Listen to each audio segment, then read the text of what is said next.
परिजन सहितम कृष्ण चैतन्य देवम श्री राधा कृष्ण पादाम सहगण ललिता श्री विशाखान्वितम हे कृष्ण करुणा सिंधु दीन बंधु जगतपते गोपेश गोपिका कांत राधा कांत नमोस्तुते तप्त कांचन गौरांगी राधे वृंदावनेश्वरी वृषभानुसुते देवी प्रणमामि हरि प्रिये। जय श्री कृष्ण चैतन्य प्रभु नित्यानंद श्री अद्वैत गदाधर श्रीवासादि गौर भक्तवृंद हरे कृष्णा कृष्णा कृष्णा हरे हरे हरे राम राम राम हरे हरे। तो हम लोग का जो श्लोक है वो चल रहा था 5, श्लोक संख्या 5 चल रहा था।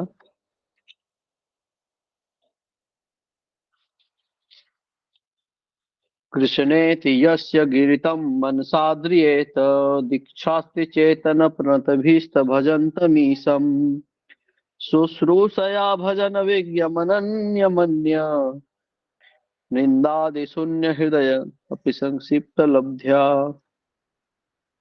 इसमें हम लोगों ने कनिष्ठाधिकारी को देख लिया था और मध्यमाधिकारी को भी हमने देख लिया था।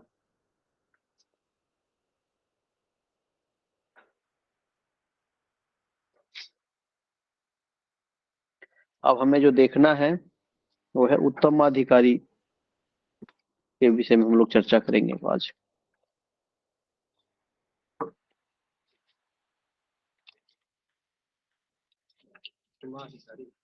उत्तम अधिकारी, भक्ति में 3 अधिकारी होते हैं, श्रद्धा के अनुसार 3 अधिकारी होते हैं, कनिष्ठाधिकारी, मध्यमाधिकारी और उत्तम अधिकारी। तो उत्तम अधिकारी मतलब उन्नत, जो भक्ति में सबसे उन्नत है उनको उत्तम अधिकारी बोलते हैं, जो कि जिनका प्रीति कृष्ण के चरण कमलों में लग चुका है, अब हटने की कोई संभावना नहीं है। तभी हटेगा जब आगे वाले श्लोक में हम लोग देखेंगे कि कृष्ण के चरण कमलों में जब प्रीति लग जाता है एक बार जीव का, तो उसके हटने के क्या कारण हो सकते हैं, क्यों हट जाते हैं। तो वो आज का जो श्लोक रहेगा उसी में हम लोग देखेंगे और आगे वाला श्लोक में। तो उत्तम अधिकारी जो होते हैं उनमें जो गुण होता है, उत्तम अधिकारी नहीं दिख रहा है, this colour is not visible on this board, white chalk.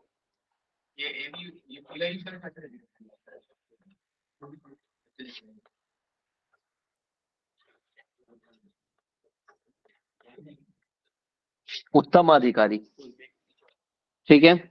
उत्तम अधिकारी जो है, उत्तम अधिकारी जो है वो भक्ति में बहुत ही उन्नत होते हैं, ठीक है। उत्तम अधिकारी जो होते हैं उनका गुण होता है कि वो भक्ति में बहुत ही उन्नत होते हैं। जैसे मध्यमाधिकारी जो है वो भक्त और अभक्त में जो है वो भेद कर पाते हैं कि ये भक्त है या भक्त है। तो जैसे कोई व्यक्ति अगर भक्त और अभक्त में भेद कर पा रहे हैं तो प्रचार कर सकते हैं। बिना भेद किए कैसे आप प्रचार करेंगे। जो उत्तम अधिकारी हैं वो सबको भक्त ही देखते हैं, देखते हैं ये कृष्ण के सेवा में ऐसे लगा हुआ है, ये भगवान के सेवा में ऐसे लगा हुआ है, ये कृष्ण के सेवा में ऐसे लगा हुआ है, ये अदरक उगा रहा है तो ये अदरक जाएगा किचन में जाएगा, भगवान के लिए भोग बनेगा इससे, तो ये भी सेवा में लगा हुआ है। ये जो है ऐसा कर रहा है, ये आलू उगा रहा है तो आलू भी भगवान के सेवा में जाएगा, ये गेहूं उगा रहा है तो गेहूं भगवान के सेवा में जाएगा। तो उत्तम अधिकारी सबको भक्ति मतलब वो जो भक्त है उसी के श्रेणी में देखते हैं, भक्त उनको कोई दिखता ही नहीं है, ठीक है। तो उत्तम अधिकारी ये प्रचार जब करना रहता है उत्तम अधिकारी को भी, तो उनको मध्यम अधिकारी के लेवल में आके करना पड़ता है। प्रभुपाद जी जो है उत्तम अधिकारी डिफरेंस नहीं करते, भक्त अभक्त में नहीं करते हैं, क्योंकि उनका वो लेवल हो जाता है, उनको दिखता ही नहीं, अभक्त दिखते ही नहीं। तो प्रभुपाद जी भी जब प्रचार कर रहे हैं तो वो भी मध्यम अधिकारी में आकर के वो है उत्तम ही, उत्तम है, ठीक है। लेकिन उत्तम में रह करके मध्यम के दृष्टिकोण से भक्त अभक्त को वो करके, वो प्रपाद में जो है सामर्थ्य था, हम लोगों में नहीं है। और अभी के प्रपाद जी जो है प्रपाद में ही वो सामर्थ्य है, वो गुरु तत्व है। तो इस प्रकार से जो है उत्तम अधिकारी में जो है दूसरों में अभक्तों में अभक्त जो होते हैं, भक्त अभक्त, उनको डिफरेंस नहीं कर पाते हैं। फिर दूसरों की निंदा करने में उनकी कोई रुचि नहीं होती है, जो निंदा है, आलोचना है, इसमें उनकी कोई रुचि नहीं होती है। उत्तम अधिकारी जो है किसी की कोई आलोचना नहीं करेंगे, उनको इंटरेस्ट ही नहीं होता है आलोचना करने में। एक मिनट, अब हमको बाहर का आवाज सुनाई देगा, नॉइज कैंसिलेशन ऑन। तो दूसरों की निंदा करने में जो उत्तम अधिकारी होते हैं उनको कोई रुचि नहीं होता है। ठीक है, आप लोग नोट करिए, हम इतना 2-3 बार रिपीट करते हैं पॉइंट को, तो आप लोग इसको नोट करेंगे तो ज्यादा अच्छा रहेगा। ध्यान में, एक बार आप अभी सुन लिए तो वो ध्यान में रहेगा, फिर जब कुछ दिन बाद उसको आप देखेंगे तो वो आपके संज्ञान में आ जाएगा।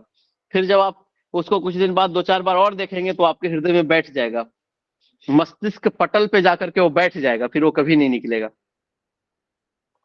और किसी भी चीज का पालन करने के लिए सबसे पहले वो दिमाग में बैठाना जरूरी है।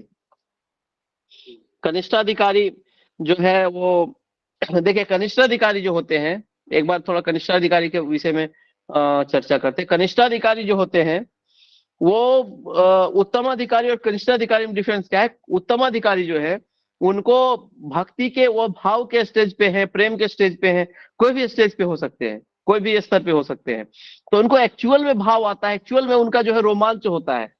जो उत्तमाधिकारी है उनका एक्चुअल में जो है रोंगटे खड़े होते हैं भगवान को देखने के बाद, भगवान का नाम लेने के बाद, भगवान का सुंदर दर्शन करने के बाद। लेकिन कनिष्ठाधिकारी जो है वो जैसे भक्ति में आते हैं तो अपने गुरु को बोलेंगे जाकर के कि भगवान को देखने के बाद मेरा रोमांच हो गया, हमको आंसू आने लगे, हम रो रहे थे। तो जो व्यक्ति होता है वो जब कोई ऐसा सीरियल होता है या ऐसा कोई फिल्म होता है जिसमें थोड़ा इमोशनल सीन ज्यादा होता है, उसको भी देखेगा तो भी उसको रोमांच हो जाएगा और उसका आंसू आने लगेगा। तो उसका जो आंसू और रोमांच का डिफरेंस है वो नहीं कर पाता है। वो जो कनिष्ठाधिकारी होता है वो भौतिक स्तर के अनुभव, जो अनुभव है उसको आध्यात्मिक अनुभव समझता है। लेकिन जो उत्तम अधिकारी होते हैं उनका अनुभव ही आध्यात्मिक होता है, भौतिक अनुभव होता नहीं। उनका जो ऐसा रोमांच वगैरह का जो अनुभव होता है वो आध्यात्मिक अनुभव होता है। ठीक है।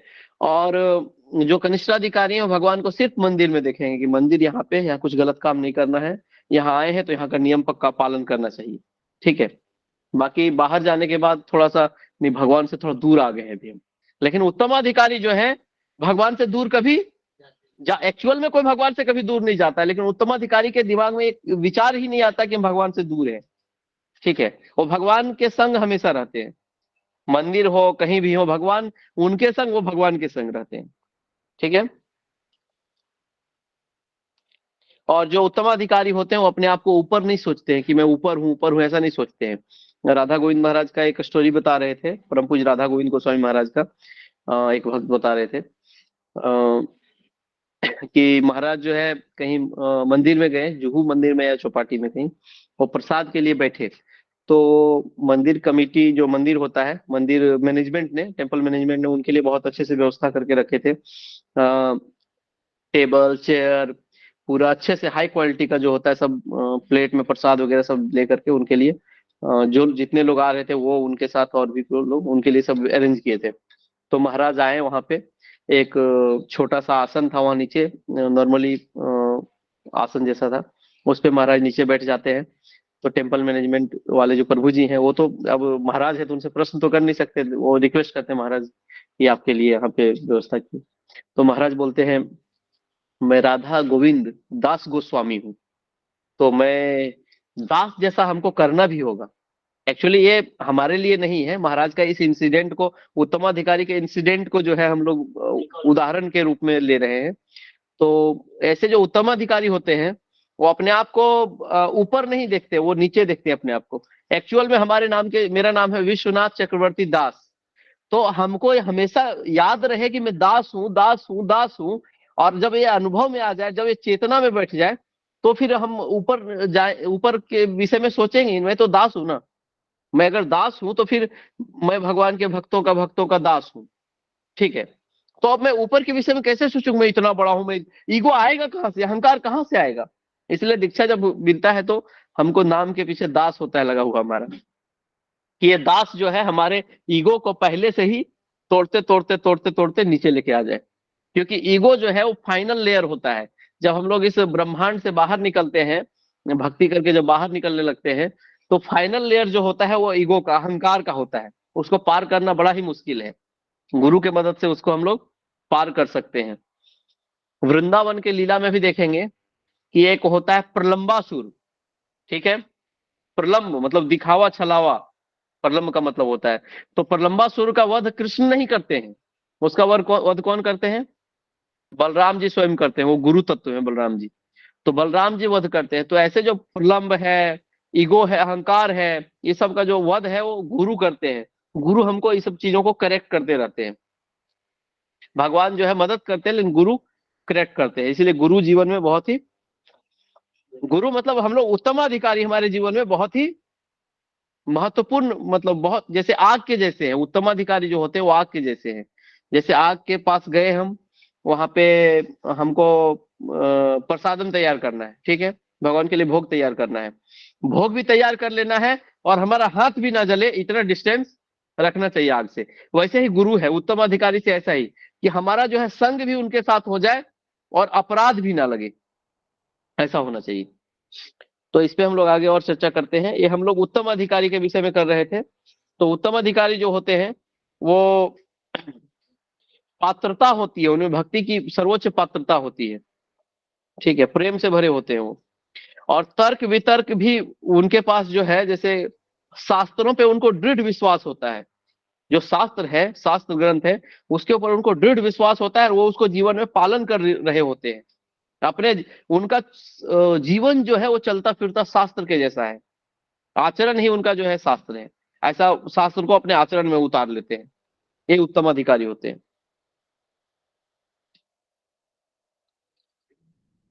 हम लोग अब श्लोक संख्या 6 पे चलते हैं। 5 में अगर किन्हीं का कोई प्रश्न होगा और होगा तो आज प्रश्न क्वेश्चन आंसर के लिए थोड़ा समय बचाएंगे, 5 मिनट लगभग, उतना आप पूछ लीजिएगा, मेरे पीछे आप दोहराइएगा। श्लोक संख्या 6 जो है, दृष्टे स्वभाव जनित स्वभाव वपुस च दोषे प्राकृत्वमः इह भक्तजनस्य पश्येत् गंगाम भसाम न खलु बुद्बुद बुद्बुद ब ब बुद्बुद फेन पंकय ब्रह्मा द्रवत्व मपगच्छति नीरधर्मे दृष्टे स्वभाव जनितैर्वपुषश्च दोषे दृष्टे स्वभाव जनितैर्वपुषश्च दोषे न प्राकृत्वमिह न प्राकृत्वमिह भक्तजनस्य पश्येत् भक्तजनस्य पश्येत् गंगां भसाम न खलु बुद्बुद फेन पंकय ब्रह्मा द्रवत्वमपगच्छति नीरधर्मे द्रवत्वमपगच्छति नीरधर्मे दृष्टे स्वभाव जनिते वपुषश्च दोषे न प्राकृत्वमिह भक्तजनस्य पश्येत् गंगां भसाम न खलु बुद्बुद फेन पंकय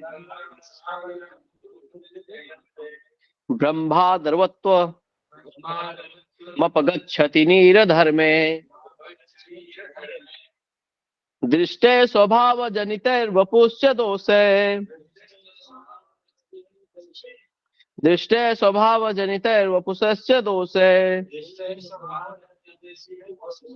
न प्राकृत्वमिह भक्त जनस्य पश्येत् जनस्य पश्येत् गंगां भसाम न खलु बुद्बुद फेन पंकय ब्रह्मा द्रवत्वमपगच्छति नीरधर्मे। हम पढ़ते हैं, आप लोग सुनिएगा। दृष्टे स्वभाव जनितैर्वपुषश्च दोषे न प्राकृत्वमिह भक्त जनस्य पश्येत् गंगां भसाम न खलु बुद्बुद फेन पंकय ब्रह्मा द्रवत्वमपगच्छति नीरधर्मे। तो इसका जो है अनुवाद प्रभुपाद जी इस प्रकार से लिखते हैं, अपनी मूल कृष्ण भावना में कृष्ण भावना भावित स्थिति में रहते हुए शुद्ध भक्त अपने आप को शरीर नहीं मानता। ऐसे भक्त को भौतिकवादी दृष्टिकोण से नहीं देखा जाना चाहिए। निसंदेह भक्त के निम्न कुल में उत्पन्न होने, उसके कुरूप चेहरे, विकृत शरीर या रोगी अथवा अशक्त शरीर की परवाह नहीं करनी चाहिए। साधारण दृष्टि से ऐसे दोष शुद्ध भक्त के शरीर में प्रकट दिख सकते हैं, लेकिन इस सब दिखने वाले दोषों के बावजूद शुद्ध भक्त का शरीर कभी दूषित नहीं हो सकता।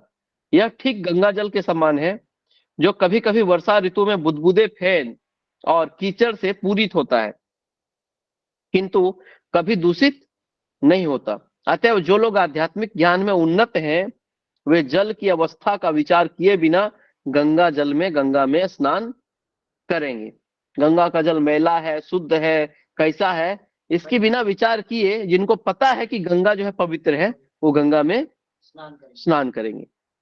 तो ये जो है 6ठा श्लोक है, ये बहुत ही महत्वपूर्ण है। अभी हम लोग क्रम से देखते हैं। जो श्लोक संख्या 1 है, उसको एक दूसरे से जोड़ते हुए आते हैं, चेन से, एक को दूसरे से, दूसरे को तीसरे से। एक बोले हैं तो उसके बाद दूसरा का क्या महत्व है, तीसरा का क्या है। जैसे ईशोपनिषद में देखते हैं कि ये होता है, कुर्वन् नेवे है कर्माणि जिजी विषय चतम समहा एवं त्वयि नाम नेथे तोस्ति न कर्म लिप्यते नरे। बोलते हैं कर्म, ऐसा खराब कर्म वगैरह नहीं करना चाहिए। फिर बोलते हैं अगर करेगा तो अंधम तमह प्रविशन्ति एके चात्म हनोजना। आत्मा का हनन करने वाला ऐसा व्यक्ति कहाँ चला जाएगा, अंधेरा लोक में, जहाँ सूर्य नहीं है। तो एक श्लोक से दूसरे श्लोक का, कोई भी ग्रंथ है उसमें एक श्लोक से दूसरे श्लोक का लिंकअप होता है, उसको ढूंढना बहुत जरूरी होता है। तो हम लोग देखते हैं, पहला जो है, जैसे कि उन्नत भक्त को भौतिक दृष्टिकोण से नहीं देखना चाहिए। ये जो श्लोक है, इसमें ये बताया जा रहा है कि उन्नत भक्त जो है उनको भौतिक दृष्टिकोण से नहीं देखना चाहिए। ठीक है, क्योंकि अगर देखेंगे तो क्या होगा, अपराध, अपराध, अप प्लस राध। ठीक है,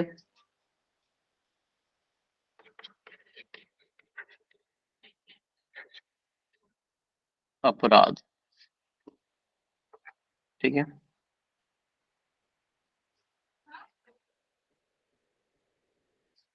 जैसे कि भक्ति करना हम शुरू करते हैं, तो भक्ति में सबसे पहले 6 वेग होते हैं, उनको रोकना पड़ता है। जैसे एक वैष्णव गीत भी है, छाया वेगा दोमी छाया दोषा सोधी छाया गुण देह आमी। मतलब ये भी भक्ति विनोद ठाकुर लिखते हैं, छाया वेगा दोमी छाया दोषा सोधी, मतलब 6 प्रकार के वेगों का दमन करने में मदद करिए, 6 प्रकार के दोष को निकाल दीजिए।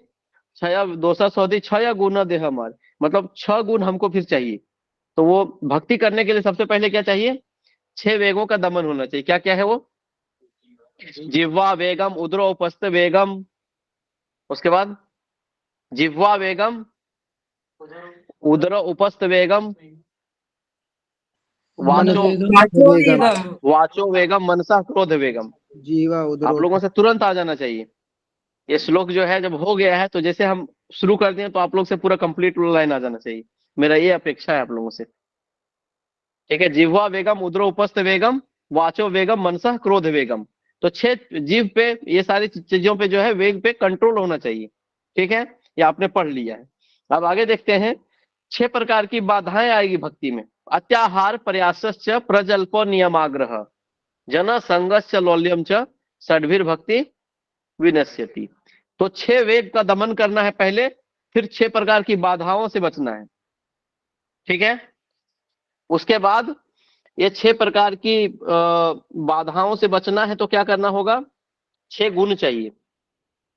क्या क्या 6 गुण चाहिए, उत्साहात, निश्चयात, धैर्यात, तत्त कर्म परिवर्तनात्, संग त्यागात, सत्ववृत्ते, षड्भिर भक्ति प्रसिद्ध्यति। उसमें था विनश्यति, इसमें प्रसिद्ध्यति। इससे भक्ति आगे बढ़ेगा।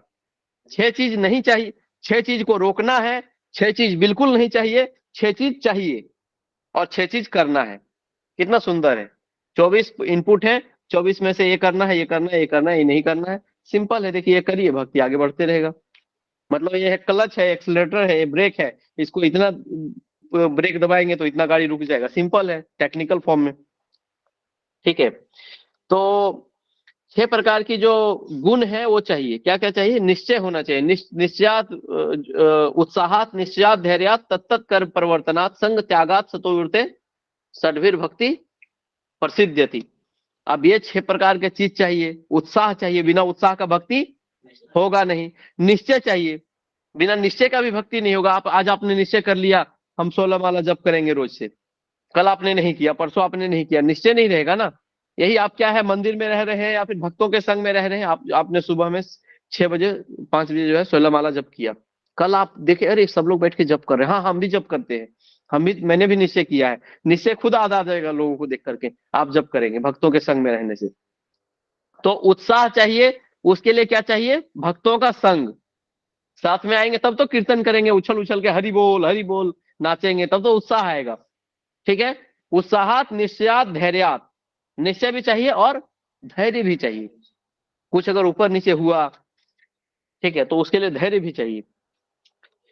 उत्साहात, निश्चयात, धैर्यात, तत्त कर्म प्रवर्तनात्, संग त्यागात, सतोवृत्ते, षड्भिर भक्ति प्रसिद्ध्यति। अगर संग त्याग करना है तो अब भक्तों का संग त्याग कर देंगे तो किसका संग करेंगे भैया? तो भक्तों का संग करना है। मतलब ये 6 चीजें जो है, इसमें सब क्या चाहिए? ये 6 चीजों को करने के लिए क्या चाहिए? भक्तों का संग। उत्साह चाहिए, भक्तों का संग, निश्चय चाहिए, भक्तों का संग, धैर्य चाहिए, भक्तों का संग। ठीक है ना, संग त्याग करना है तो अभी भक्त का संग त्याग करना है तो साधु भक्तों का संग करना होगा। ठीक है, तो ये 6 चीज करना है तो भक्तों का संग लगेगा। अब भक्तों का संग करना है तो भक्तों का संग करना है तो किस प्रकार के भक्त होते हैं? कनिष्ठाधिकारी होते हैं। अब हम आते हैं 5वां श्लोक में, ये चौथा श्लोक हम लोग कर रहे हैं, नहीं ये हो गया, तीसरा श्लोक था। चौथा है ददाति, भक्तों का संग करना है तो कैसे करेंगे भक्तों का संग? तो भक्तों का संग करने के 6 तरीके हैं। ददाति प्रतिगृह्णाति, गुह्यम आख्याति पृच्छति, भुंगते भोजयते चैव, षड्विधम प्रीति लक्षणम। क्या है? ददाति प्रतिगृह्णाति, गुह्यम आख्याति पृच्छति, भुंगते भुजयते चैव, मतलब देना लेना, देना लेना, पूछना बताना, खाना, प्रसाद देना, प्रसाद लेना। ठीक है, प्रसाद पे बुलाना, प्रसाद के लिए जाना। ठीक है, तो ये प्रकार के 6 चीजें करनी होगी। संग करना है भक्तों से, संग करने के 6 तरीके हैं। ये 6 तरीकों से संग करना होगा। अब 6 तरीके हमको पता चल गया भक्तों का संग करने से, तो किस प्रकार के भक्तों से कैसा संग करना है ये देखेंगे। तो बोलते हैं कृष्णेत यस्य गिरतम मनसा द्रियेत, मतलब जिनका मुख से एक बार भी भगवान का नाम निकल गया जिनके गले से, उनको वैष्णव के रूप में प्रणाम करिए। ठीक है, जो मध्यमाधिकारी है उनके बाद बोलते हैं फिर जो मध्यमाधिकारी भक्त है उनके साथ क्या करना चाहिए? उनको दंडवत प्रणाम करना चाहिए। ठीक है, जो अर्चक विग्रह की सेवा में लगे हैं, जो मध्यमाधिकारी हैं, जो प्रचार कर रहे हैं, उनको दंडवत प्रणाम करना चाहिए। और जो दूसरों की निंदा से शून्य हो चुके हैं, बिल्कुल ही शून्य हो चुके हैं दूसरों की निंदा से, जो करते ही नहीं है, उनका संग करना चाहिए, तो हम भी निंदा शून्य हो जाएंगे। तो इस प्रकार से ये 6 प्रकार के प्रीति लक्षण ये भक्तों के साथ करना है। इस लेवल के भक्तों के साथ ऐसा प्रीति लक्षण, इसके साथ ऐसा, इसके साथ ऐसा। ठीक है, तो अब हमको पता चल गया, तो हमको किसका संग करना है? उन्नत भक्तों का संग करना होगा, भक्ति में आगे बढ़ना है। तो अब हम लोग देखते हैं कि उन्नत भक्तों का संग करेंगे अगर, तो वही आग वाला उदाहरण आ जाता है। आग चाहिए हमको कुकिंग करने के लिए, आग का जरूरत है, तो आग का जरूरत है तो उसमें हाथ भी तो जलेगा, हाथ में जलने की संभावना है। तो उसमें हाथ न जले और हमारा कुकिंग भी हो जाए, उस प्रकार से जैसे जो उन्नत भक्त हैं उनके पास चले जाए, उनका संग भी कर ले और अपराध ना हो, वो हमको देखना होगा। तो वो ये श्लोक में है, दृष्टे स्वभाव जनिते वपुषश्च दोषे, तो उनमें क्या क्या दोष नहीं देखना है। जैसे कि उनमें क्या नहीं देखना है? दृष्टे स्वभाव जनिते वपुषश्च दोषे, मतलब उनके शरीर में कोई प्रकार का दोष नहीं देखना है। क्या? उनके शरीर में कोई प्रकार का दोष नहीं देखना है। सबसे पहला चीज हम लोग देखते हैं कि अपराध जो है वो नहीं करना है। अपराध गलती अलग होता है, ठीक है, गलती करने से पाप लगता है, ठीक है, कुछ गलती कर दिया आप लोग, ठीक है, और अपराध अलग चीज होता है। अजामिल ने जो किया था, अजामिल का स्टोरी आप लोगों को पता है ना? अगर पता होगा ठीक है, नहीं तो भागवतम में पढ़ लेंगे, अभी उतना समय नहीं कि आपको कथा सुनाएंगे हम अजामिल का। अजामिल ने जो है पाप किया था, बहुत अच्छे भक्त थे लेकिन उनके पाप के वजह से वो बहुत डाउन चले गए चेतना में। लेकिन अंत समय में उन्होंने क्या किया, अपने पुत्र को पुकारा, नारायण। तो नारायण को पुकारा तो चेतना शुद्ध था नारायण को पुकारने वाला, चाहे अपने बेटा को ही क्यों न पुकारे। उनका बेटा तो वास्तविक नारायण है नहीं, वास्तविक नारायण तो कोई और है। तो वास्तविक नारायण ने सुन लिया और नारायण ने अपना दूत भेज दिए। तो इस प्रकार से उन्होंने गलती किया था, पाप किया था, अपराध नहीं किया था। अपराध जो है वैष्णवों के चरण कमलों में होता है, अपराध वैष्णवों के प्रति होता है।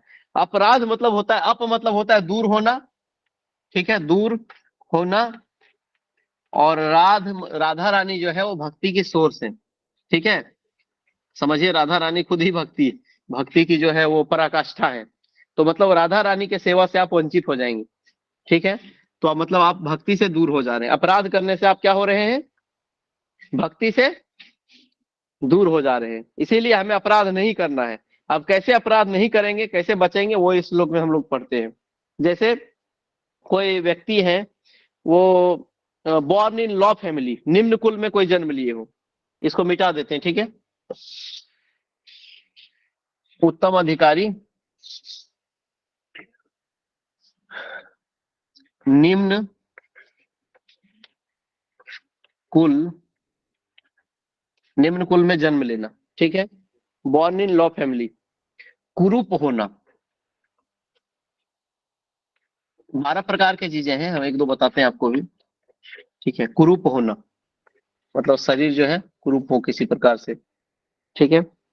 कुरूप होना, या फिर विकृत, शरीर जो है विकृत होना, विकृत होना, ठीक है। कोई बीमार हो या कमजोर हो, बीमार, कमजोर, ठीक है। बीमार हो, कमजोर हो, ठीक है।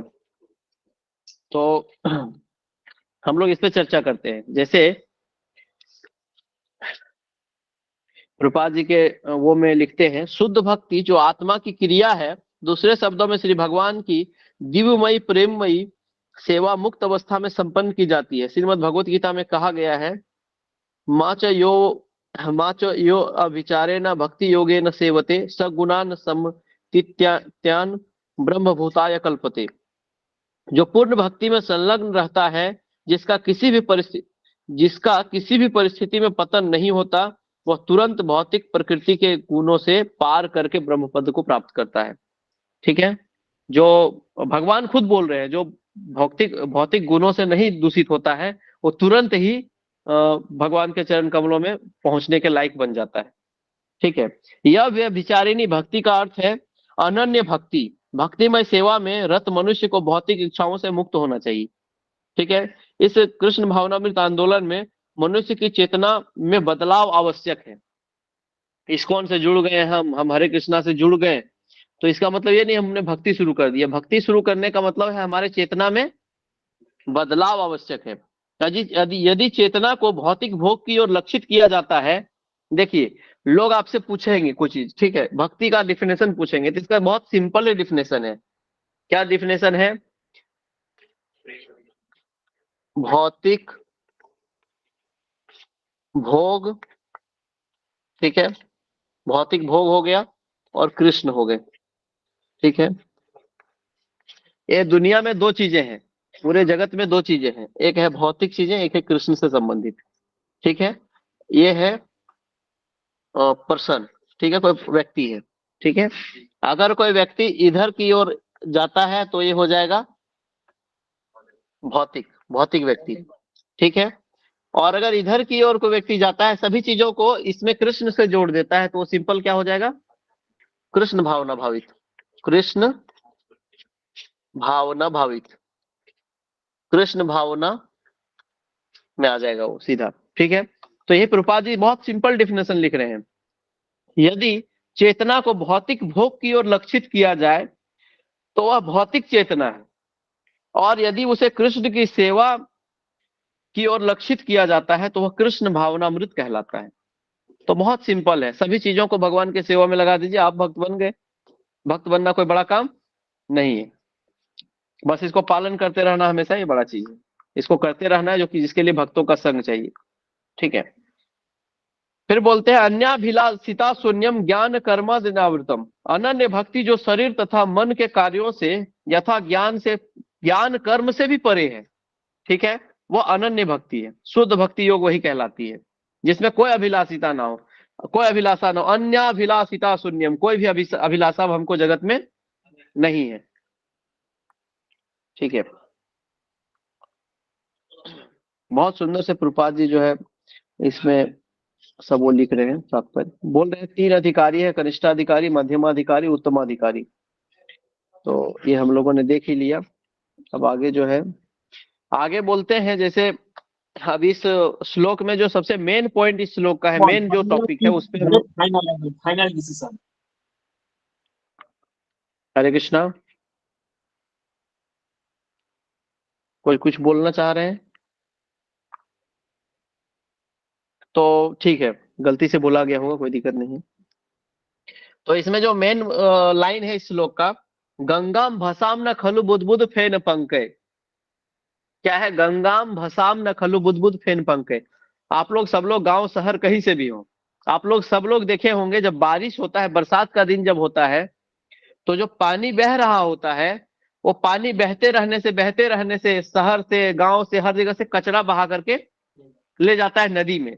और नदी में पानी बहते रहने से जहां थोड़ा सा भी मोड़ रहेगा, ऐसा नदी का मुहाना रहेगा ऐसा, वहां पे क्या होता है, कोने में फेन जमा हो जाता है, बहुत सारा पीला पीला टाइप का फेन जमा हो जाएगा। तो वही फेन है, बुदबुद फेन, उसी को बोल रहे हैं। बुदबुद फेन पंकय, गंदा जो फेन है वो जमा हो गया है, झाग, ठीक है। तो वो जो झाग है, फेन है, वो गंगा जी में भी होता है, नॉर्मल नदी में भी और गंगा जी में भी। तो कोई व्यक्ति जो आध्यात्मिक ज्ञान से उन्नत है, जो जानता है कि गंगा जी शुद्ध है, वो पवित्र कर सकती है, वो क्या करेगा, जा करके उस गंगा जी में सीधा डुबकी लगा के निकल के आ जाएगा। उसको मतलब नहीं है कि गंगा में फेन है, गंगा में कीचड़ है, गंगा में क्या है, उसको किसी भी चीज से मतलब नहीं है। वैसे ही गंगा की तरह जो उत्तमाधिकारी होते हैं, जो वैष्णव होते हैं, वो वैसे ही होते हैं गंगा के जैसे, जिसको पता है कि वैष्णव तो अब जैसे कि गंगा में हमको गंदगी नहीं देखना है, तो वैष्णव में क्या नहीं देखना है, उस पर हम लोग चर्चा करने के लिए आ रहे हैं। जैसे कोई वैष्णव है, वो निम्न कुल में जन्म लिया हो, ठीक है, उस पे हम लोग प्रश्न नहीं उठा सकते कि वैष्णव कैसे होगा, ये तो निम्न कुल में जन्म लिया है, ठीक है, ये निम्न कुल है, उच्च कुल है, ये कुल है, वो कुल है। अगर ऐसा कोई उठा दे प्रश्न, तो नहीं, ये व्यक्ति जो है जैसे कि बोला जाए कि विदेश अमेरिकी व्यक्ति है, उसका कुल का ही पता नहीं किस कुल का है वो, तो वो कैसे भक्त बनेगा? नहीं, उसने कृष्ण का नाम लिया, वो कृष्ण भावना भावित हो चुका है, तो वो भक्त है, वैष्णव है। क्योंकि भक्ति का सिंपल डेफिनेशन है, कृष्ण को समर्पित कर दीजिए सब कुछ, आप भक्त बन गए, ठीक है। तो निम्न कुल में जन्म लेना, ठीक है, इस पे ध्यान नहीं देना है कि हमारे जो गुरु जी हैं वो परम पूज्य प्रभु गोस्वामी महाराज हैं, उनका क्या है, पूछते हैं क्या? कोई पूछता है ये कौन से कुल में जन्म लिए? नहीं पूछना होता है, क्योंकि वो मतलब ही नहीं है, वो उठ चुके हैं इस कुल की, किसकी वगैरह, ये जो कुल है ये किस कुल का है, क्या है, इससे वो ऊपर उठ चुके हैं, ठीक है। तो किस कुल में उन्होंने जन्म लिया है उस पर डिपेंड नहीं करता है। वो कुरूप है, गोरे हैं, गोरा है, काला है, ठीक है, कैसा है, इसमें कुछ वैलिड वैलिड नहीं करता है कि गोरा है या काला है। चेहरा कैसा भी हो सकता है, वो अंदर में जो, जैसे पिंजरा कैसा भी हो सकता है, सोने का, चांदी का, लोहा का, कैसा भी हो सकता है। पिंजरा में थोड़ा लोहा का जो वो रहेगा, उसमें डेंट भी हो सकता है, टेढ़ा भी हो सकता है, लेकिन अंदर जो तोता है वो बिल्कुल सही है। तोता मतलब अंदर जो आत्मा और परमात्मा है वो शुद्ध है, ठीक है। तो वैष्णव जो है उसमें कुरूप होना, वैष्णव में कुरूप होने का कोई वो नहीं होना चाहिए कि इसका चेहरा में बहुत फोड़ा है, ये बहुत खराब दिख रहा है, ये वैष्णव कैसे, ये भक्त कैसे, भक्त तो बहुत सुंदर दिखते हैं, भक्तों के चेहरे से तो तेज की धाराएं फूटती है। अरे भैया, फूटती है तेज की धाराएं, लेकिन अगर कोई कुरूप है, किसी का ऐसा है, दोष है किसी के चेहरे में कुछ, तो उसको हम नहीं देख सकते, बस वो सिंपल वैष्णव है, इतना हमें पता होना चाहिए। जैसे गंगा में दोष नहीं देख सकते, वैसे उन वैष्णव में भी दोष नहीं देख सकते। विकृत, ठीक है, विकृत होने में भी दोष नहीं देख सकते, शरीर का क्या रूप है, रंग है। जैसे इसका उदाहरण एक मैंने रखा है लिख करके, उदाहरण क्या है, एक अष्टावक्र मुनि होते हैं, आप लोगों को पता है अष्टावक्र मुनि के बारे में सबको? चलिए, नहीं तो हम बताते हैं। महाराज के गुरुदेव। अष्टावक्र मुनि जो है, अष्टावक्र मुनि एक बार जाते हैं जनक महाराज के सभा में, ठीक है। और जनक महाराज के सभा में जाते हैं, उनको शास्त्रार्थ के लिए बुलाया जाता है। तो जब वहां पे जाते हैं तो वहां जैसे वो अंदर घुसते हैं, उनका अष्टावक्र मुनि का नाम अष्टावक्र मुनि इसीलिए क्योंकि उनका शरीर जो है 8 जगह से टेढ़ा है, ठीक है। उनका शरीर जो 8 जगहों से टेढ़ा है, अष्टवक्र, वक्र मतलब होता है टेढ़ा होना, तो अष्टावक्र मुनि इसीलिए उनका नाम है, ठीक है। तो अष्टावक्र मुनि जब जनक महाराज के दरबार में गए, तो वो जैसे अंदर गए तो पता चला यही यही आए हैं शास्त्रार्थ के लिए। तो सब लोग हंसने लगा जोर से, हा हा हा हा हा हा। सब लोग हंसने लगा, जितने वहां पे बैठे हुए संत महात्मा लोग थे। बोले ये शास्त्रार्थ करेंगे, इनका तो शरीर 8 जगहों से, ऐसा टेढ़ा मेढ़ा आदमी इस शास्त्रार्थ करेंगे। तो जनक, जब वो सब लोग हंसने लगे तो उसके बाद जो है ये जो है हंसने लगे, ऐसा हमको बताया गया है। चौक, ठीक है। तो अष्टावक्र मुनि जो है वो बोलते हैं, वो हंसते हैं, तो वो लोग पूछते हैं आप क्यों हंस रहे हैं? बोलते हैं कि ये तो यहाँ पे मैं क्या शास्त्रार्थ करूंगा इन लोगों से, मैं इन लोगों से क्या बात करूंगा, ये लोग तो सब चमार हैं। चमार मतलब जाति वाला चमार नहीं, चमार मतलब वर्ग। ऐसा देखिए, हम जब कुछ भी निम्न कुल उच्च कुल बोल रहे हैं तो समझिए भगवान का जो है बनाया हुआ जो है वर्णाश्रम सिस्टम है, उसके बारे में बोल रहा हूँ। चमार मतलब होता है जो चमड़ा का व्यवसाय करता हो, चमड़ा, ठीक है। जो जो चमड़ा का कार्य करता हो उसको चमार बोलते हैं, ठीक है, ठीक है। और जो सोना का कार्य करता हो उसको सोनार बोलते हैं, जो लोहा का कार्य करता हो उसको लोहार बोलते हैं, ठीक है। ये वर्णाश्रम सिस्टम का पार्ट है, ठीक है। प्रोफेशन से डिपेंड करता है ना कि जाति। जी, तो उसके कर्म पे डिपेंड करता है। तो ये बोले ये सारे लोग तो चमड़ा को देख रहे हैं, ये हमारे चमड़ा को परख रहे हैं, इनके शास्त्र में क्या शास्त्रार्थ करूं, ये लायक नहीं है शास्त्रार्थ करने के। तो सब लोग शर्मिंदा हो गए, ठीक है। तो यही है कि उनका विकृत शरीर है अष्टावक्र मुनि का, इसको देखना नहीं है कि वो, अरे वो अष्टावक्र मुनि है, वो वेदों के प्रकांड ज्ञाता है, वो शास्त्रों के सोर्स है, शास्त्र उनके अंदर सब समाहित हैं। वो देखना चाहिए कि उनके अंदर कितना ज्ञान है, वो भक्त हैं, ये देखना चाहिए। तो कोई भक्त है, उनका मान लीजिए कि पैर टूट गया हो, हाथ टूट गया हो, हाथ टेढ़ा हो, नाक टेढ़ा हो, कान टेढ़ा हो, कुछ भी हो सकता है, किसी का कुछ भी हो सकता है ना। क्योंकि सब लोग जो है अलग अलग जगह से आते हैं, अलग अलग उनके जन्मों के अलग अलग वो होते हैं। भगवान भगवान की लीलाएं होती है, हो सकता है भगवान उनके साथ कुछ लीला कर रहे हो, वो भगवान को पता होगा, हमको थोड़ा पता रहेगा। तो कुल मिला के कोई ऐसे उन्नत भक्त जो है, जो उत्तम अधिकारी है, उनका विकृत शरीर है मान लीजिए, तो ये हमको नहीं देखना है कि इनका विकृत शरीर है। ये देखने से हमको अपराध लगेगा, हमारे भावना में भी अगर ये चीज आती है तो अपराध लगेगा। इसको बोल दिए तब तो फिर अपराध फिक्स हो गया, सेटल्ड हो गया आपके अकाउंट में अपराध। अब आपको उसको सेटल करना होगा, माफी मांग करके जाकर के बैठ गया आपके अकाउंट में, ठीक है। वो बीमार रहता हो, इसको भी नहीं देखना है कि वो बीमार रहता हो, शरीर को नहीं। हाँ। वो कमजोर रहता हो, 12 प्रकार की इसमें चीजें होती है, मैं 5 लिख दिया हूँ, आगे भी बता दूंगा अगर आपको लगेगा तो।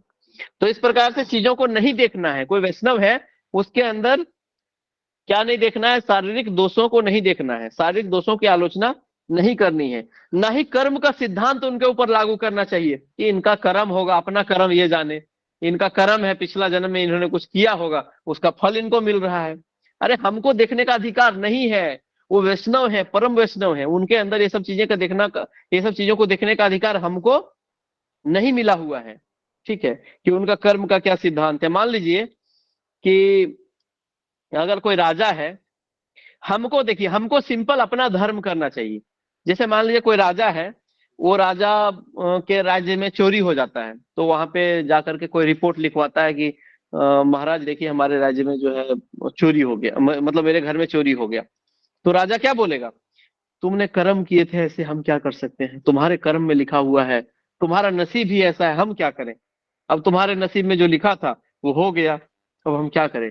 तो राजा ये नहीं बोल सकता है, राजा का वहां पे कर्म है, धर्म है राजा का कि राजा न्याय करे। राजा चोर को ढूंढ को, सिपाही को भेजे, चोर को ढूंढ के पकड़े, ठीक है। वैसे ही कोई व्यक्ति है, कोई मतलब मान लीजिए गोरा हो, काला हो, विकृत हो, बीमार हो, कमजोर हो, निम्न कुल से हो, कुरूप हो, कैसा भी हो, अगर वो वैष्णव है, उन्नत भक्त है, तो सिंपल है कि हमको उनको साष्टांग दंडवत प्रणाम करना चाहिए और उनसे भक्तिमय बातें करनी चाहिए, उनसे संग करना चाहिए, ठीक है। ये हमारा धर्म है, वहां पे उनका सेवा करना चाहिए, क्योंकि हम है जो है जीवेर स्वभाव है कृष्ण कृष्ण नित्य दास। और प्रभुपाद जी जब दीक्षा देते हैं तो प्रभुपाद जी और भी इसमें बोलते हैं कि सारे भक्त लोग जब दीक्षा लेते हैं तो वहां पे एक और वचन होता है कि मैं 4 नियमों का पालन करूंगा और 16 माला जप करूंगा और दासा भक्तों के दासानु दासानु दासानु दासानु दासानु दास बन के रहूंगा। Servant of the servant of the servant of the servant of the, जितना भी सर्वेंट जोड़ना है जोड़ लीजिए। तो ये बोलना नहीं, ये सच में आना चाहिए हमारे आचरण में। ठीक है, तो ये होता है, हमको अपना धर्म करना चाहिए, क्योंकि भगवान बोलते हैं अपि चेत स दुराचारो भजते माम अनन्य भाग। इसी में मैंने मार्क करके रखा था उसका, एक मिनट। तो भगवान बोलते हैं यदि कोई भक्त कभी घृणित कर्म करता प्रतीत होता हो, जैसे भक्तों में हमको क्या नहीं देखना है, दोष नहीं देखना है, तो भगवान इसको सुनिश्चित कर रहे हैं। अपि चेत स दुराचारो भजते माम अनन्य भाग साधु रेव समन्तव्य सम्यक व्यवस्थितो हि सह।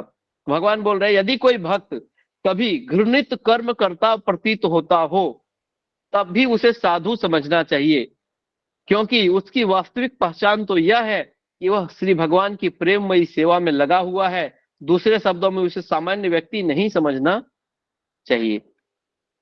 ठीक है, दूसरे शब्दों में उसे सामान्य व्यक्ति नहीं समझना चाहिए। फिर प्रभुपाद बोलते हैं मतलब कुछ अगर आपको जैसे हमारे समझ से कुछ भी वो कुछ ऐसा कार्य करते हो, मान लीजिए कोई भक्ति में आया और भक्ति में आने के बाद उसका सही से मतलब नहीं हो पा रहा है भक्ति, कुछ तो मतलब क्योंकि माया का प्रभाव जो है भौतिक जगत में बहुत अधिक है, माया के प्रभाव में कहीं माया के चपेट में आ गया हो और कुछ ऐसे घृणित कर्म कर दिया हो, कुछ भी कर दिया हो, तो हमको दिखेगा अरे इनका तो पतन हो गया, ये तो अपने स्तर से पतन हो गया इनका, ये तो गिर गए, भक्त रहे नहीं।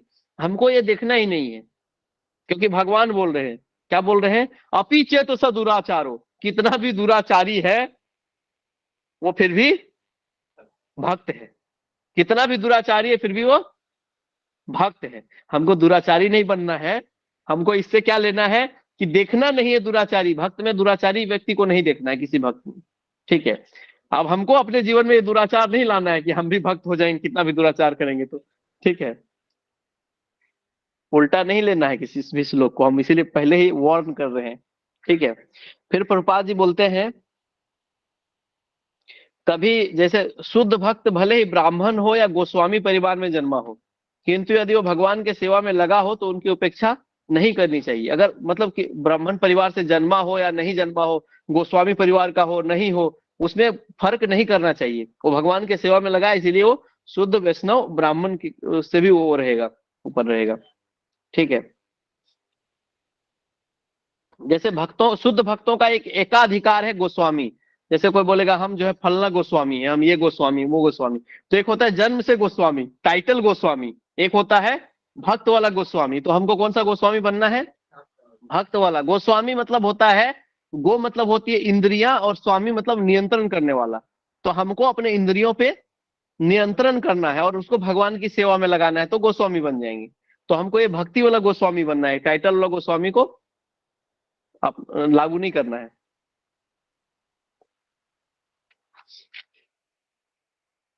जैसे कोई जो है भौतिक दृष्टि से जैसे हम लोग कोई चीज को देखते हैं तो सबसे पहले उसमें क्या आता है, जैसे भौतिक दृष्टि से या कोई भी दृष्टि से या कुछ भी अपराध करने की जब जड़ कहाँ से शुरू होती है, जैसे इसको भी मिटा देते हैं पहले। ठीक है, जैसे होता है नेट एक्शन, इंग्लिश में थोड़ा आता है नेट एक्शन। ठीक है, net action equal to action plus intent, Hindi में लिख देते हैं कार्य प्लस भाव। ठीक है, नेट एक्शन मतलब किया हुआ कार्य जो हमने किया है, कर्म, इसको समझिए कर्म है। ठीक है, कोई कर्म हमने किया है तो इसका डेफिनेशन ऐसे होगा, कार्य प्लस भाव, सिंपल कार्य नहीं। जैसे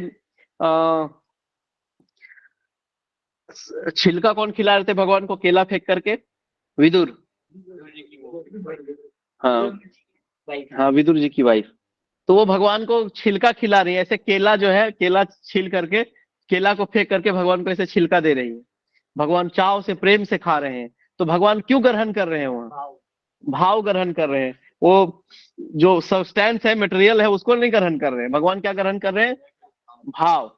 तो कोई भी कार्य को हम जब करते हैं तो वैलिड क्या होता है उसमें? हमारा भाव। अब इसका मतलब ये नहीं कि कार्य हम घृणित कर दें। अच्छा कार्य आप कर रहे हैं, भगवान के लिए कुकिंग कर रहे हैं आप, ठीक है, शुद्ध होकर के नहा के अच्छे से कुकिंग कर रहे हैं, ठीक है, नियम का पालन करते हुए। लेकिन उसमें क्या होना चाहिए? भाव भी होना चाहिए कि हम भगवान के लिए कर रहे हैं बहुत प्रेममय भाव से। ये नहीं कि हमारा ड्यूटी है इसीलिए हम कर रहे हैं, हमारा हमको सेवा मिल गया है, आश्रम में रह रहे हैं तो हमको भगवान के लिए कुकिंग करना पड़ता है। कुकिंग करना पड़ता है, क्या करें? पढ़ता वाला, पढ़ने वाला बात नहीं आना चाहिए। करना है, करना है, हमको करना है। भगवान के लिए कुकिंग हमको करना है, ये भाव होना चाहिए। हम करेंगे भगवान के लिए, हम सेवा करना चाहते हैं, ये सेवा देना करना चाहते हैं। तो ये भाव वाला बात आ जाता है इसमें। तो उसका कर्म जो है भक्तिमय कर्म में वैलिड हो जाएगा, भक्तिमय कर्म, ठीक है। ओके। कोई भी कर्म को भक्तिमय कर्म बनाने के लिए क्या करना होगा? भाव ऐड करना होगा। कृष्ण भाव, कृष्ण भावना, भावित भाव। उतना लिखने का जरूरत नहीं है, ठीक है। ज्यादा टेक्निकल हो जाएंगे तो आप लोग बोलिएगा प्रभु जी कल से क्लास में संख्या कम हो जाएगा। एनसीटी लिखा है क्या? नेट, नेट, NET, नेट, ठीक है। ईर्ष्या, ईर्ष्या नहीं करना चाहिए, ठीक है। कोई भी ऐसे भक्त हैं, इनसे ईर्ष्या तो बिल्कुल ही नहीं करना चाहिए। अगर हम ऐसे भक्तों से ईर्ष्या कर लेते हैं तो सिंपल है कि हम अपने फॉर्च्यून से ईर्ष्या कर रहे हैं। फॉर्च्यून मतलब कंपनी वाला फॉर्च्यून नहीं, सौभाग्य।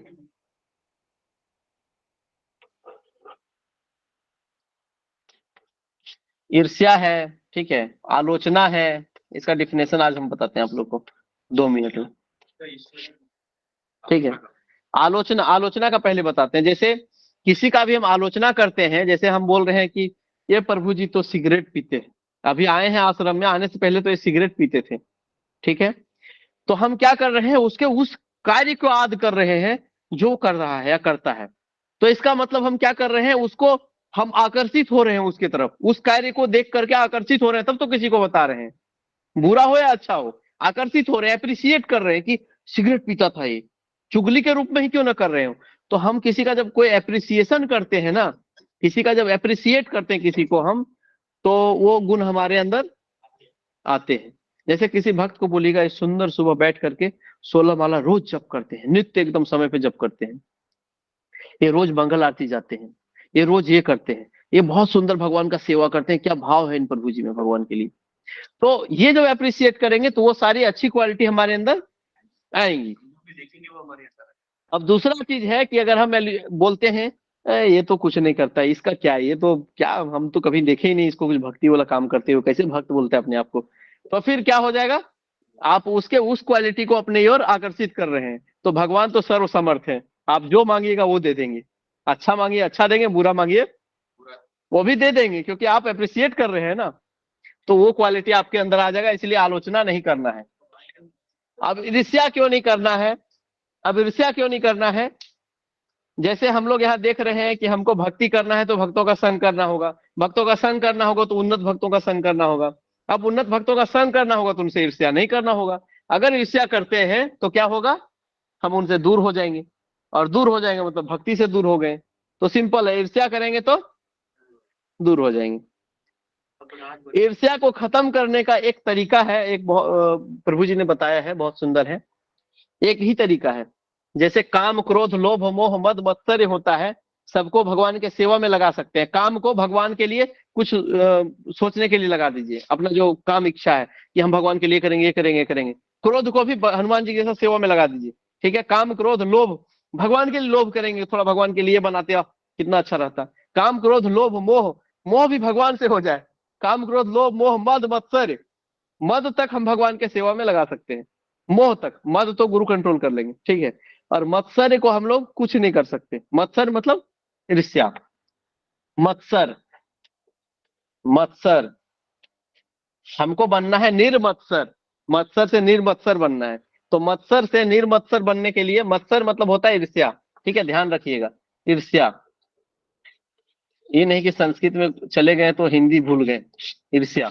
ठीक है, तो ईर्ष्या किसी व्यक्ति से अगर आपको है तो सिंपल है, आप जिसके पास उसका बुराई करते हैं उसी के पास उसका लिखिए, बैठ करके 10 15 20 25 अच्छाई लिखिए और उन्हीं को बोलिए कितने अच्छे हैं, कितने अच्छे हैं। उनसे ईर्ष्या धीरे धीरे खुद ही समाप्त हो जाएगा। यही एक तरीका है ईर्ष्या को कम करने का, समाप्त करने का।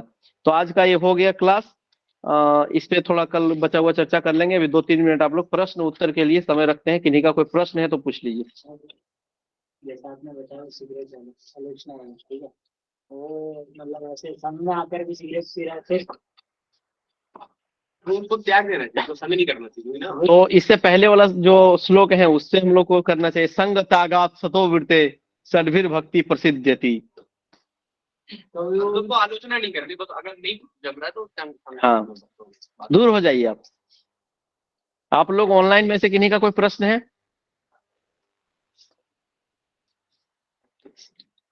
सभी लोग बोलते थे सबके क्लास में बहुत प्रश्न आता है प्रभु जी, आपके क्लास में कोई प्रश्न नहीं आ रहा है। तो हम क्या समझे, लोगों को समझ नहीं आ रहा है या फिर लोग संतुष्ट हैं? हरे कृष्ण भक्ति और राष्ट्रभक्ति में एक मिनट, वो भी डिफाइन करेंगे। हाँ, क्या पूछ रहे थे? हरे कृष्णा क्या बोल रहे हैं? हाँ बोलिए। पढ़ा रहे हैं प्रभु जी, इसका नोट्स मिलेगा? नोट्स इसका हम ट्राई करेंगे देने का। वैसे तो मैं बोर्ड पे लिख दे रहा हूँ जरूरी जरूरी चीजों को, आप लोग नोट कर सकते हैं, लेकिन नोट्स भी चाहिए। नोट कर रहे हैं, लेकिन जो बता रहे हैं वो नहीं नोट कर पा रहे हैं, क्योंकि लिखने लगेंगे तो समझ नहीं पाएंगे। ओके, मैं ट्राई करूंगा नोट्स देने का 1-2 दिन में। ठीक है प्रभु जी, हरे कृष्णा। हरे कृष्णा। प्रभु जी, ओके, आपका क्या प्रश्न है? हाँ, आज मैं एक मिनट। हाँ बोलिए माता जी। प्रभु जी, हरे आज कृष्णा। फर्स्ट हाँ बोलिए। आज मैं 2-3 दिन से नहीं थी, तो आज बैठी हूँ क्लास में। तो जी। आपने जो डेफिनेशन दिया वो बहुत ही अच्छा समझ में आ रहा है, लेकिन बहुत स्पीड हो रहा है, फिर भी समझ में आ रहा है। ओके, लेकिन मुझे एक्चुअली फर्स्ट से जब सिखाते हो ना, वो चाहिए मुझे तो आपके इससे, आपको क्योंकि सुनिए मुझे ना, इतने दिन से वो उपदेशामृत समझ में नहीं आया है। आज जो सिखाया आपको मैं आपने बता रहा हूँ, आप थोड़ा रुकिए, ठीक है। मैं बता रहा हूँ। आप जाइए ऑनलाइन, जाइए भक्ति वेदांत विद्या भवन गुरुकुल सर्च करिए, उसमें होगा प्ले लिस्ट में जाइए उपदेशामृत। उपदेशामृत में बहुत सारे लोगों का है, उसमें से किन्हीं का भी सुन लीजिए जिनको समझ में आता है। 3-4 लोगों का अपलोड है पूरा कोर्स, और ये जो हम दे रहे हैं ये भी अपलोड हो जाएगा 1-2 दिन में। ठीक है, तो ये भी सुन सकते हैं। धन्यवाद। एक यहाँ प्रभु जी का प्रश्न है, देशभक्त राष्ट्र भक्ति और कृष्ण भक्ति में श्रेष्ठ क्या है? तो बात करें श्रेष्ठ की तो पहले डेफिनेशन पे आते हैं। डेफिनेशन जो है ये पूरा 5 मिनट हम लेंगे और अभी आपका बताने के लिए। ठीक है, ये है कृष्ण। ठीक है, कृष्ण है, कृष्ण देखिए ये है कृष्ण। ठीक है, कृष्ण से आते हैं विष्णु। ठीक है, विष्णु आते हैं, विष्णु 1, विष्णु 2, विष्णु 3। ठीक है, गर्भोदक्षाय विष्णु, कर्णोदक्षाय विष्णु, क्षीरोदक्षाय विष्णु। तो जो कर्णोदक्षाय विष्णु है, विष्णु 1 का बात करते हैं, इनसे होता है ये बैठे रहते हैं, बैठ करके सांस लेते हैं, ऐसे सांस लेते रहते हैं, छोड़ते रहते हैं। जब ये श्वास लेते हैं तो जितने ब्रह्मांड है, अनंत कोटि ब्रह्मांड इनके अंदर समाहित हो जाते हैं, और जब ये सांस छोड़ते हैं तो सारे ब्रह्मांड इनके शरीर से बाहर निकल जाता है। ठीक है, तो ये विष्णु है, ये इन्होंने सांस छोड़ दिया, अब इनके एक एक रोम छिद्र से एक एक ब्रह्मांड निकला। तो अब आते हैं एक ब्रह्मांड की बात करते हैं। ठीक है, एक ब्रह्मांड की बात करते हैं। ठीक है, इस ब्रह्मांड में ऐसे पानी भरा हुआ है। ठीक है, यहाँ पे जो है भगवान विष्णु लेटे हुए हैं शेषनाग के ऊपर। ठीक है, विष्णु 2 आ जाते हैं यहाँ पे। ठीक है, ये यहाँ लेटे हुए हैं, इन विष्णु के नाभि कमल से कमल डंडी निकलता है। ठीक है, ठीक है, जैसा भी होगा, अभी हम तो पूरा चित्र नहीं बना पाएंगे। और इसके ऊपर जो है ब्रह्मा जी बैठे रहते हैं, हमारे 4 सर वाले ब्रह्मा जी। ठीक है, dot dot dot dot dot Brahma ji. ठीक है, अब ये जो है दिख रहा है आपको, ये जो दिख रहा है ये 14 भुवन है। ठीक है, यहाँ पे इस कमल के डंडी में, यहाँ पे हम है पृथ्वी लोक है ये। ठीक है, ये पृथ्वी लोक है। पृथ्वी के नीचे भू है, भूअर है, जन है, तप है, महर नहीं, ऊपर है भू है, भूअर ऊपर में जो है ये भू है, स्वर्ग है, भूअर है, तप है, जन है, महर है, ब्रह्म है। ये सारे 7 लोग ऊपर में है, फिर 6 नीचे है। ठीक है, नीचे कौन है?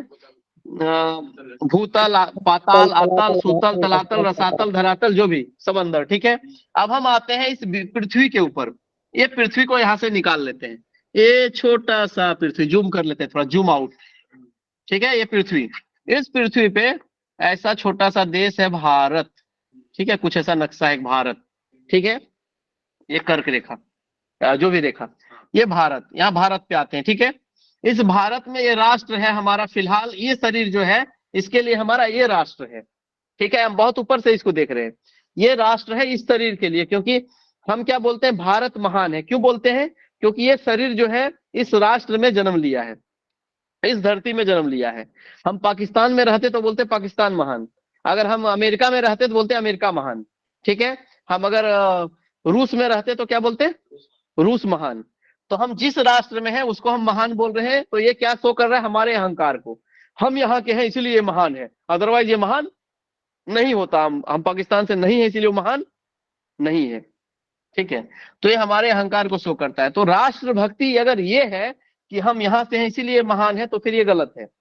राष्ट्र भक्ति अगर ये है कि हम यहाँ पे रह रहे हैं, इस धरती से हमें खाने के लिए, रहने के लिए, सोने के लिए संसाधन जो है एक्चुअली ये भगवान से ही मिल रहा है, लेकिन हमको इस रूप में भी अगर देखना है, हमारा चेतना यहीं तक विकसित है, तो हम देखेंगे यहाँ से सब कुछ मिल रहा है, सारा संसाधन यहाँ से हमको मिल रहा है, जिसको एकत्र करके हम कृष्ण भक्ति कर सकते हैं। इसलिए महान है, इसने हमको सब कुछ दिया है। तो फिर ये राष्ट्र भक्ति सही है। और बात करते हैं इस राष्ट्र भक्ति में या कृष्ण भक्ति में, तो फिर राष्ट्र भक्ति एक शरीर के लिए श्रेष्ठ होगा, और कृष्ण भक्ति ये जो शरीर के अंदर चलाने वाला आत्मा है उसके लिए श्रेष्ठ है। ठीक है, राष्ट्र भक्ति शरीर के लिए, क्योंकि राष्ट्र सुरक्षित रहेगा तो ये शरीर सुरक्षित रहेगा, शरीर सुरक्षित रहेगा तो भक्ति कर पाएंगे। तो ये राष्ट्र भक्ति भी जरूरी है, राष्ट्र को सुरक्षा देना, और राष्ट्र भक्ति मतलब राष्ट्र को अच्छे से रखना, सुरक्षा देना, ये सब कुछ, राष्ट्र से प्रेम करना, तो ये जरूरी है।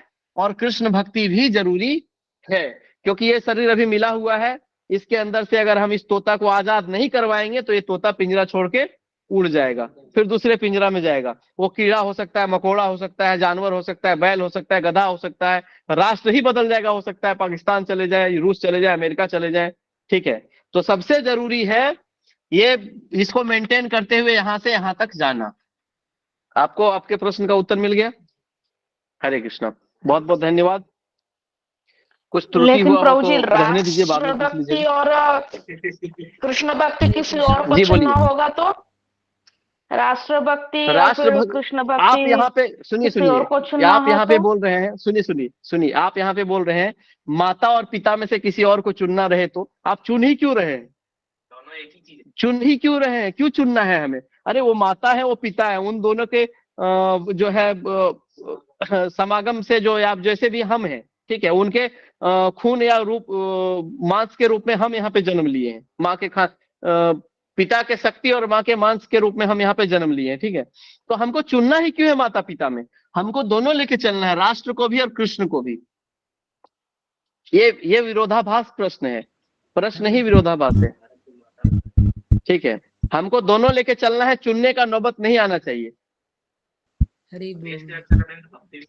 ठीक है, भक्ति बहुत, अगर देश की रक्षा आप नहीं करेंगे, देश के बारे में नहीं वो करेंगे, उसको सुरक्षित नहीं करेंगे, फौजी बॉर्डर पे नहीं रहेंगे, ये वहां नहीं रहेंगे, वो वहां नहीं रहेंगे, तो आप फिर शरीर सुरक्षित नहीं रहेगा, शरीर सुरक्षित नहीं रहेगा तो भक्ति नहीं कर पाएंगे। अगर अब इसका प्रश्न, आपके प्रश्न का उत्तर पे आते, अगर आप इस कृष्ण भावनामृत में उत्तमाधिकारी की ओर पहुंच चुके हैं, मतलब उत्तम उन्नत हो चुके हैं, बहुत ही उन्नत हो चुके हैं, आपको इस शरीर का भी जरूरत नहीं है, तो आपके लिए सिर्फ जरूरी है कृष्ण भक्ति, क्योंकि फिर भगवान ही सब कुछ देंगे, वो सर्वसमर्थ है, वो रक्षा भी कर लेंगे, वो सब कुछ कर लेंगे। आपका आस्था जितना भगवान के ऊपर डेवलप हो गया है, आप जितना समर्पित है भगवान के लिए, जितना आप ज्यादा समर्पित कृष्ण को है उतना कृष्ण भक्ति जरूरी है, अब जितना राष्ट्र को समर्पित है उतना राष्ट्र भक्ति जरूरी है। That's all. हरे कृष्णा। ठीक है, तो आज के क्लास को यहाँ समाप्त करते हैं, लंबा जा रहा है, फिर कल हम लोग डिस्कशन करेंगे, 7 मिनट एक्स्ट्रा हो चुका है। बहुत बहुत धन्यवाद। आप लोग आइए, भारी संख्या में आइए, हमारा उत्साह बढ़ाइए। सब लोग तो आए नहीं क्लास में वैसे आज। हरे कृष्णा। हरे कृष्णा। हरे कृष्णा प्रभु जी। हरे कृष्णा। हाँ, प्रभु जी मुझे कुछ पूछना था कि चैतन्य महाप्रभु कहते हैं कि वैष्णव उनको जानना चाहिए जो भगवान का नाम लेते हैं, तो भगवान जी का नाम उसे लेते हैं और अपनी दिनचर्या में सारी मनमानी करते हैं, तो उनको भी वैष्णव मानना चाहिए।